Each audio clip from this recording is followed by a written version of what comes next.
One or two players volunteering nervously, one or two being volunteered. I don't envy any of them. Here we go then. Scores. Confident penalty. No hope for the keeper. Which way will he put it? Oh, and he's hit the post! So close! Now, can he put it away? They don't stop those. The keeper trying to put him off. He scored.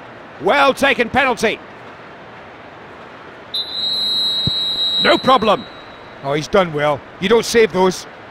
He's not the sort of player who shows his nerves. It's in. Keeper went one way, the penalty went the other. He scored.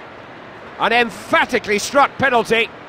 No room for error. He has got to score this penalty. He scored! Well, that's pressure. He knew he had to score that penalty, and he did. That's it! It all comes down to one kick of the ball. That's what they wanted.